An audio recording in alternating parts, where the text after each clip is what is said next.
नमस्कार। आज हम जिनकी जिंदगी के सफर पर गहराई से नजर डालने वाले हैं वो हैं डॉक्टर एपीजे अब्दुल कलाम। जी। मतलब एक साधारण सी पृष्ठभूमि से उठकर वो भारत के मिसाइल मैन बने, फिर जनता के राष्ट्रपति। कहानी तो वाकई असाधारण है। बिल्कुल। और हमारे पास जो जानकारी है वो एक YouTube वीडियो के ट्रांसक्रिप्ट से ली गई है। जी। इसमें उनके जीवन की पूरी कहानी, उनके संघर्ष, सफलताएं, हाँ। सब कुछ काफी बारीकी से बताया गया है। हाँ। तो हमारा मकसद यही है कि इस चर्चा से उनके जीवन के जो अहम पड़ाव रहे, जो सीखें मिली, उनकी सोच, उसको समझें। और उनकी एक बात मुझे हमेशा याद आती है, सपना वो नहीं जो आप सोते समय देखते हैं, सपना वो है जो आपको सोने नहीं देता। सही कहा। ये सिर्फ एक कहावत नहीं लगती है ना, एग्जैक्टली। ये तो जैसे उनके पूरे जीवन का सार हो। बिल्कुल। तो चलिए आज उनके इसी कभी ना सोने देने वाले सपनों की कहानी को थोड़ा और करीब से जानते हैं। शुरुआत कहाँ से करें? उनके बचपन से करते हैं। कहानी शुरू होती है 15 अक्टूबर 1931 को तमिलनाडु में रामेश्वरम द्वीप पर। रामेश्वरम, हाँ। एक बहुत ही साधारण मुस्लिम परिवार में जन्म हुआ। मतलब आर्थिक स्थिति कोई बहुत अच्छी नहीं थी, लेकिन घर का माहौल जो था वो संस्कारों से, ईमानदारी से, आपसी विश्वास से भरा हुआ था। पिता जैनुल आबदीन वो नाविक थे, ज्यादा पढ़े लिखे नहीं थे, लेकिन अपने उसूलों के बड़े पक्के और धार्मिक इंसान थे। अच्छा। और माँ आशी अम्मा वो एक गृहिणी थी, बहुत दयालु, सबकी मदद करने वाली। और बचपन जैसा कि स्रोत में भी है, आसान नहीं था बिल्कुल। नहीं, बिल्कुल नहीं। पढ़ाई का खर्च निकालने के लिए कहते हैं बहुत छोटी उम्र में ही सुबह 4 बजे में उठकर अखबार बांटने जाते थे। जी, सुबह 4 बजे। ये सोचना भी मुश्किल लगता है आज। बिल्कुल। क्या स्रोत ये बताता है कि इस शुरुआती मेहनत का, इस जिम्मेदारी का उनके बाद के जीवन पर, उनके अनुशासन पर कैसा असर पड़ा? हाँ, ट्रांसक्रिप्ट इस बात पर जोर देता है कि यही वो शुरुआती संघर्ष थे जिन्होंने उनको गढ़ा। मतलब वो छोटी सी उम्र में सुबह उठना, काम करना, फिर स्कूल जाना, इसने कहीं ना कहीं अनुशासन और मेहनत की नींव डाल दी थी। सही। गरीबी तो थी, लेकिन पढ़ने का जुनून उससे कहीं ज्यादा था।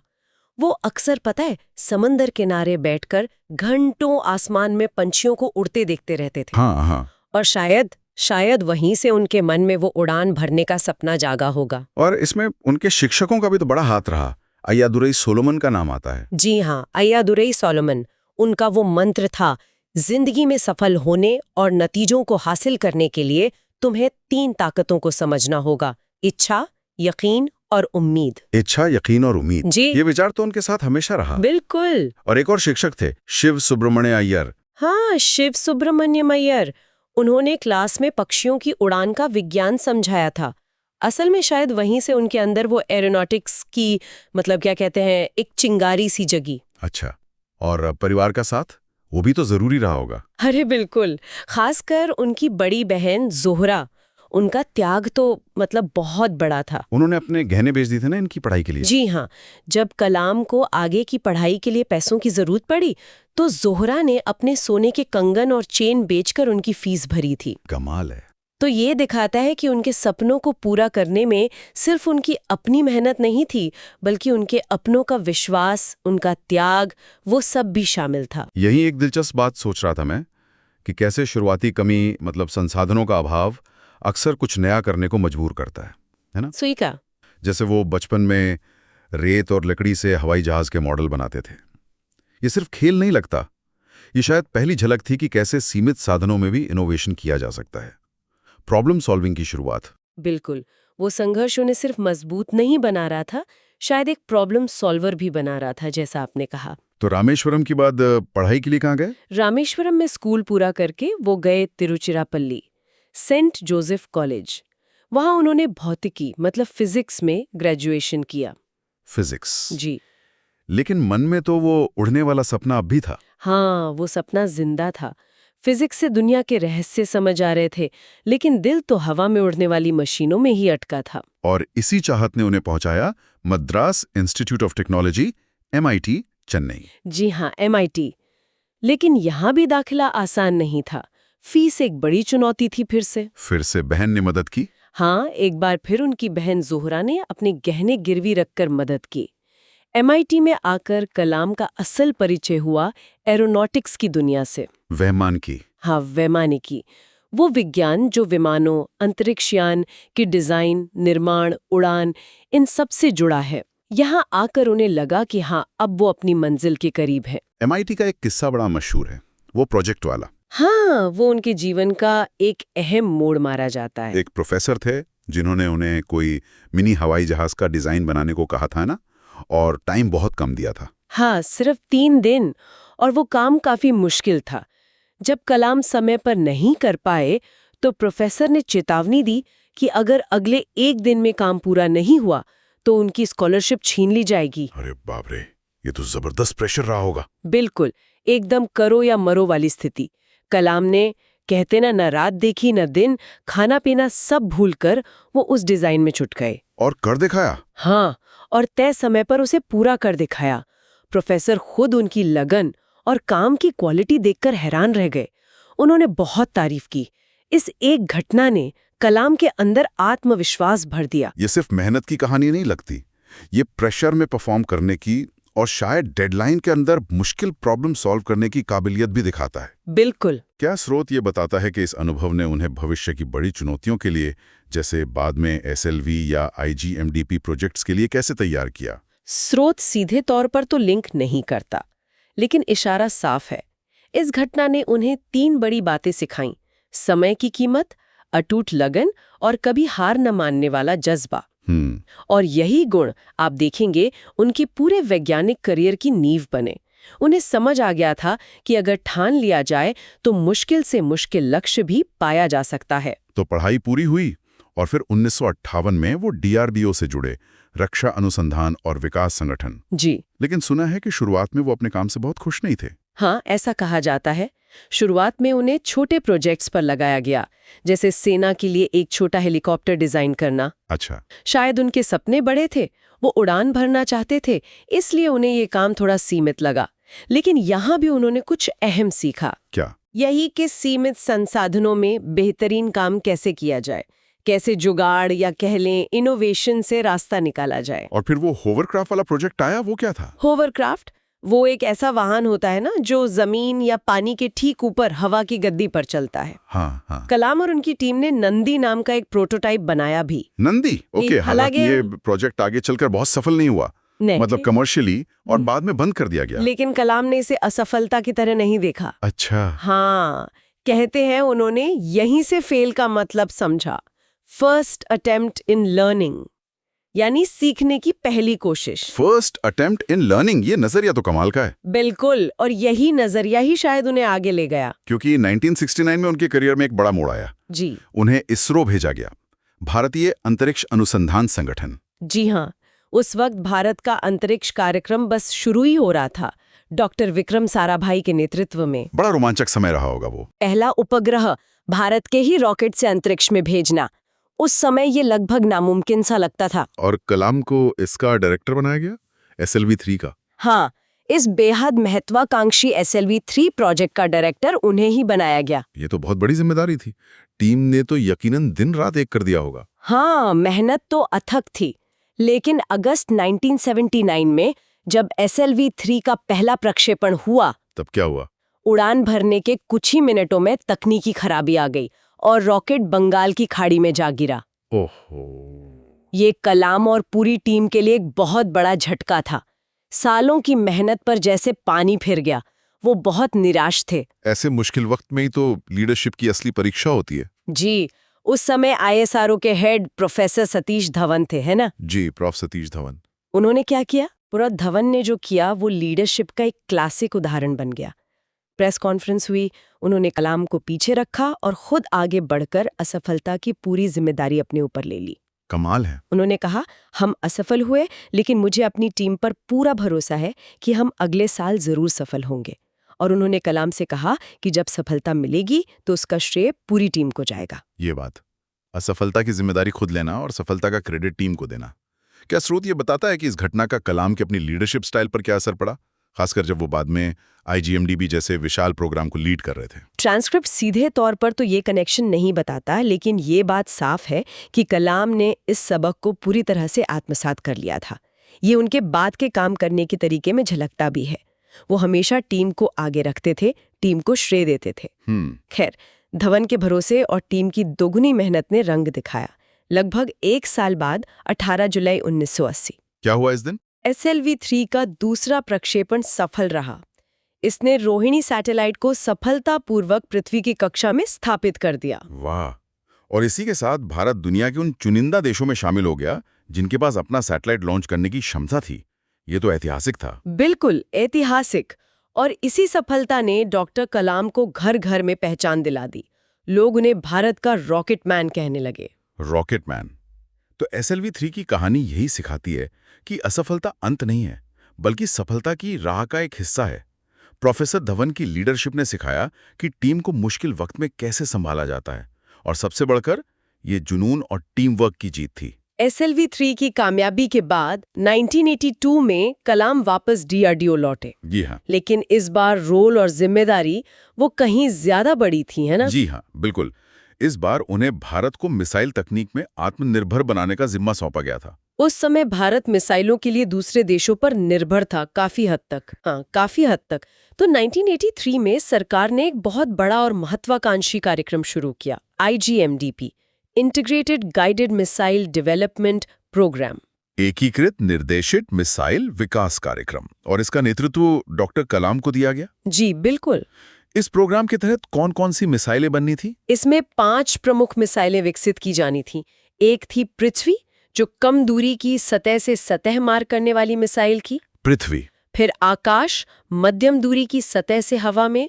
त्रिशूल, कम दूरी की जल्दी रिएक्ट करने वाली सतह से हवा मिसाइल। आकाश त्रिशूल, ओके। फिर नाग, जो एंटी टैंक मिसाइल थी। और सबसे महत्वाकांक्षी अग्नि, इंटरमीडिएट रेंज बैलिस्टिक मिसाइल। पृथ्वी, आकाश, त्रिशूल, नाग, अग्नि, ये तो बहुत बड़ा लक्ष्य था। चुनौतियां भी तो जबरदस्त रही होंगी। अरे चुनौतियां कई थीं। सबसे बड़ी थी तकनीकी अनुभव की कमी। हमारे पास ऐसी जटिल मिसाइलें बनाने का पहले का तजुर्बा नहीं था। संसाधन सीमित थे, फंड्स की कमी हमेशा रहती थी। कई बार तो विदेशों ने जरूरी पुर्जे या तकनीक देने से ही मना कर दिया। अच्छा, अंतर्राष्ट्रीय दबाव भी था मतलब। बिल्कुल। और फिर शुरुआती परीक्षणों में कई बार असफलताएं भी मिली। तो ये सिर्फ तकनीकी चुनौती नहीं थी, ये मैनेजमेंट की, लॉजिस्टिक्स की और अंतर्राष्ट्रीय दबाव की भी चुनौती थी। ऐसे में तो टीम का मोराल बनाए रखना, उन्हें मोटिवेटेड रखना बहुत मुश्किल रहा होगा। बहुत मुश्किल। लेकिन कलाम का अपने टीम पर भरोसा अटूट था। वो हमेशा कहते थे, अगर हम खुद पर भरोसा रखेंगे तो पूरी दुनिया हमें रोक नहीं सकती। उन्होंने हजारों वैज्ञानिकों, इंजीनियरों की टीम को जोड़ा, उन्हें प्रेरित किया। वो सिर्फ एक साइंटिफिक लीडर नहीं थे, वो एक मोटिवेटर भी थे। और आखिरकार ये मेहनत रंग लाई? बिल्कुल लाई। सालों की कड़ी मेहनत के बाद सफलता मिलनी शुरू हुई। 1988 में पृथ्वी मिसाइल का पहला सफल परीक्षण हुआ। 1988 पृथ्वी। फिर 1989 में अग्नि मिसाइल ने सफलतापूर्वक उड़ान भरी। इसने भारत की जो सामरिक क्षमता थी उसको एक नई ऊंचाई दे दी। अग्नि, हाँ, ये तो बहुत बड़ी कामयाबी थी। वैसे शोध में अग्नि के साल को लेकर थोड़ी कंफ्यूजन थी। शायद 1998 का भी जिक्र था। हाँ, ट्रांसक्रिप्ट में साल को लेकर थोड़ी अस्पष्टता है, लेकिन मुख्य बात यह है कि ये सफल रहा और IGMDP के बड़े लक्ष्यों में से एक पूरा हुआ। सही। इन सफलताओं ने न सिर्फ सेना का मनोबल बढ़ाया होगा, बल्कि पूरे देश में एक गर्व की लहर दौड़ा दी होगी। बिल्कुल, पूरे देश में गर्व और आत्मविश्वास की लहर। भारत मिसाइल तकनीक में आत्मनिर्भर बन रहा था। और इसी के साथ डॉक्टर कलाम को एक नया नाम मिल गया, मिसाइल मैन ऑफ इंडिया। जी हाँ, मिसाइल मैन। ये IGMDP की यात्रा ये क्या सिखाती है? क्या सिर्फ तकनीकी आत्मनिर्भरता? नहीं, उससे कहीं ज्यादा। ये सिखाती है कि कैसे एक साफ विजन, एक मजबूत लीडरशिप और दृढ़ इच्छा शक्ति से देश बड़े से बड़ा लक्ष्य हासिल कर सकता है। ये असफलताओं को सीढ़ी बनाकर आगे बढ़ने की कहानी है, और ये दिखाती है कि जब देश की प्रतिभा, देश के लोग एकजुट होते हैं तो वो आत्मनिर्भरता के किसी भी शिखर को छू सकते हैं। मिसाइल तकनीक में आत्मनिर्भरता हासिल करने के बाद राष्ट्रीय सुरक्षा का एक और अहम पहलू सामने आया, परमाणु क्षमता। जी। 1974 में पहला परीक्षण तो हुआ था, लेकिन उसके बाद भारत पर काफी अंतर्राष्ट्रीय दबाव था। सही कहा। 1990 के दशक के अंत तक आते आते ये महसूस किया जाने लगा था कि देश की सुरक्षा और एक तरह से सामरिक स्वायत्ता के लिए एक घोषित परमाणु शक्ति बनना जरूरी है। और फिर 1998 में प्रधानमंत्री अटल बिहारी वाजपेयी ने पोखरण में परमाणु परीक्षण करने का फैसला किया। हाँ, एक बहुत साहसिक निर्णय था वो। इसे मिशन शक्ति नाम दिया गया था और कहते हैं इसे बेहद गोपनीय रखा गया था। बिल्कुल। इसमें डॉक्टर कलाम की क्या भूमिका थी? डॉक्टर कलाम उस समय प्रधानमंत्री के मुख्य वैज्ञानिक सलाहकार थे और डीआरडीओ के प्रमुख भी। वो इस मिशन के, आप कह सकते हैं, मुख्य कोऑर्डिनेटर थे, डॉक्टर आर चिदम्बरम के साथ, जो उस समय परमाणु ऊर्जा आयोग के अध्यक्ष थे। अच्छा, कलाम और चिदम्बरम। जी, इन दोनों वैज्ञानिकों ने सेना के साथ मिलकर इस पूरे ऑपरेशन की योजना बनाई और उसे अंजाम दिया। स्रोत इस मिशन की गोपनीयता के बारे में क्या बताता है? मतलब कैसे इसे इतना गुप्त रखा गया? वो माहौल कैसा रहा होगा? ट्रांसक्रिप्ट के अनुसार गोपनीयता का स्तर अभूतपूर्व था। मतलब सारी तैयारी या तो रात के अंधेरे में होती थी या इस तरह से कि दुनिया के जो जासूसी सैटेलाइट्स हैं उन्हें भी भनक न लगे। कमाल है। वैज्ञानिक और सेना के जवान वो छद्म नामों से अलग वेशभूषा में काम करते थे। माहौल यकीनन तनावपूर्ण रहा होगा, लेकिन दृढ़ संकल्प से भरा हुआ था। कलाम ने बाद में लिखा भी है कि कैसे पूरी टीम एक मकसद के लिए एकजुट थी।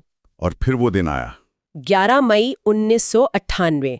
भारत ने पोखरण रेंज में 3 सफल परमाणु परीक्षण किए। 11 मई। और इसके ठीक 2 दिन बाद 13 मई को 2 और परीक्षण किए गए। 5 परीक्षण कुल मिलाकर। जी, और इन धमाकों की गूंज पूरी दुनिया में सुनाई दी। भारत ने खुद को एक परमाणु शक्ति संपन्न राष्ट्र घोषित कर दिया। इसकी अंतर्राष्ट्रीय प्रतिक्रिया तो काफी तीखी थी। कई देशों ने प्रतिबंध भी लगा दिए थे। हाँ, अमेरिका समेत कई पश्चिमी देशों ने कड़े आर्थिक और तकनीकी प्रतिबंध लगाए। लेकिन देश के अंदर तो जश्न का माहौल था। बिल्कुल। अभूतपूर्व राष्ट्रीय गौरव और आत्मविश्वास का संचार हुआ। आम भारतीय ने महसूस किया कि अब हमारा देश किसी के दबाव में नहीं झुकेगा।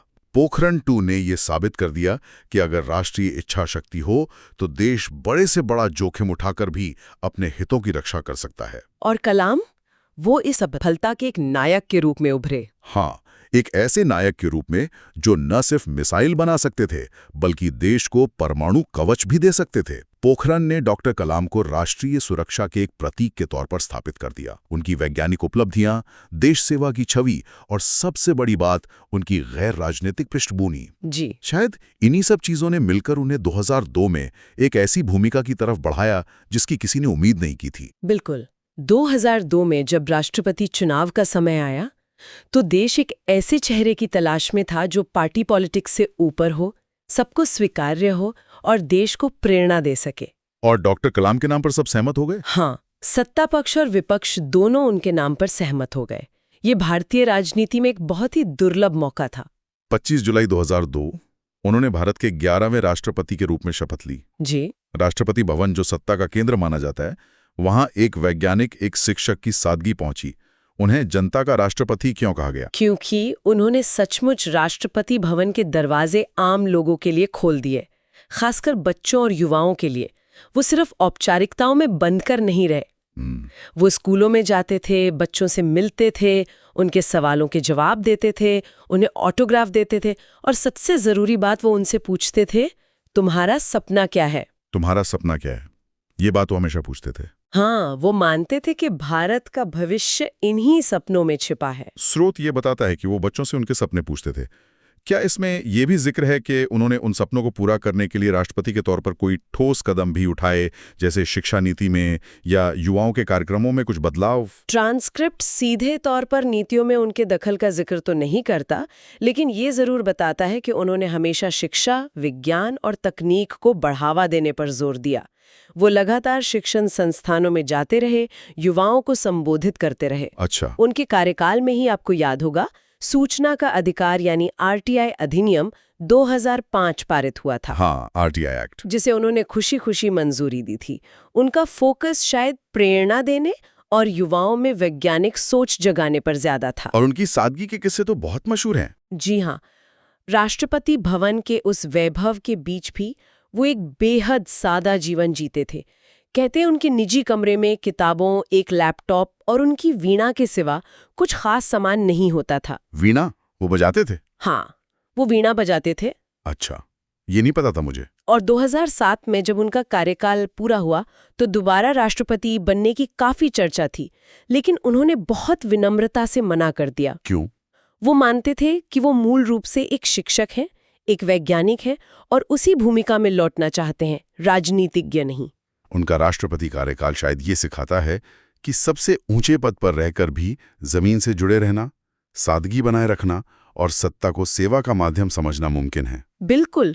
और राष्ट्रपति पद से हटने के बाद वो रुके नहीं, वो वापस वहीं लौट गए जहां से उन्होंने एक तरह से शुरुआत की थी, युवाओं के बीच ज्ञान बांटने। फिर से पढ़ाने लगे। हाँ, वो देश भर के IITs, IIMs, विश्वविद्यालयों में जाकर लेक्चर देते रहे, छात्रों से बात करते रहे। और उनका संदेश हमेशा वही रहा, बड़े सपने देखो, मेहनत करो, ज्ञान हासिल करो और एक अच्छे इंसान बनो। जी। और फिर 27 जुलाई 2015 का वो दिन आया। शिलोंग। हाँ, IIM शिलोंग में वो लेक्चर दे रहे थे। विषय था creating a liveable planet earth, एक रहने योग्य पृथ्वी का निर्माण। मंच पर छात्रों को संबोधित करते हुए ही उन्हें दिल का दौरा पड़ा और वो गिर गए। उन्होंने अपनी आखिरी सांस भी वही करते हुए ली जो उन्हें सबसे ज्यादा पसंद था, पढ़ाते हुए, युवाओं को प्रेरित करते हुए। बिल्कुल। उनके निधन ने पूरे देश को जैसे झकझोर दिया था। हाँ, मुझे याद है। पूरे देश में शोक की लहर थी। बच्चे, बूढ़े, जवान, हर किसी ने महसूस किया जैसे उन्होंने अपना कोई बहुत अपना, कोई मार्गदर्शक खो दिया है। उन्हें पूरे राजकीय सम्मान के साथ उनके गृह नगर रामेश्वरम में सुपुर्द खाक किया गया।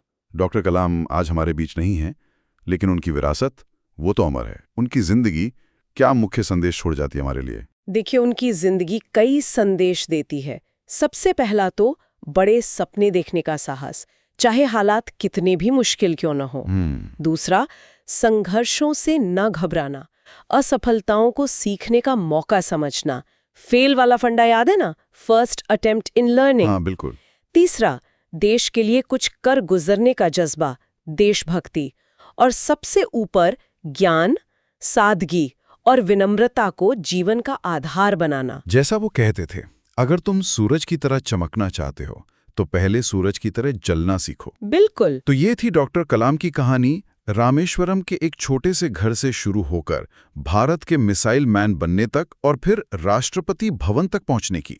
ये सपनों की उड़ान थी, अटूट मेहनत की कहानी थी, असफलताओं से सीखने और देश सेवा के प्रति गहरे समर्पण की कहानी। और उनकी सीखें वो आज भी उतनी ही प्रासंगिक हैं, चाहे वो सपनों की ताकत में विश्वास हो या मुश्किलों में हार न मानने का जज्बा या फिर सादगी और देश प्रेम का महत्व। ये बातें हर पीढ़ी के लिए प्रेरणा का स्रोत बनी रहेंगी, इसमें कोई शक नहीं। और अंत में एक विचार, डॉक्टर कलाम ने भारत को तकनीकी ताकत दी, मिसाइल दी, परमाणु शक्ति दी, लेकिन उनका जो आखिरी लेक्चर था उसका विषय था एक रहने योग्य पृथ्वी का निर्माण। हाँ, creating a liveable planet earth. ये एक दिलचस्प बात है ना। एक तरफ टेक्नोलॉजी, दूसरी तरफ धरती को बचाने की चिंता। तो ये सवाल उठता है कि उनकी अंतिम इच्छा हम सब मिलकर कैसे पूरी कर सकते हैं। ये सोचने वाली बात है। ये सवाल सिर्फ सरकारों या वैज्ञानिकों के लिए नहीं है, ये हम सब के लिए है। ये सोचने का विषय है कि हम किन मूल्यों से, किन कामों से और कैसी सामूहिक जिम्मेदारी निभाकर इस ग्रह को आने वाली पीढ़ियों के लिए वाकई एक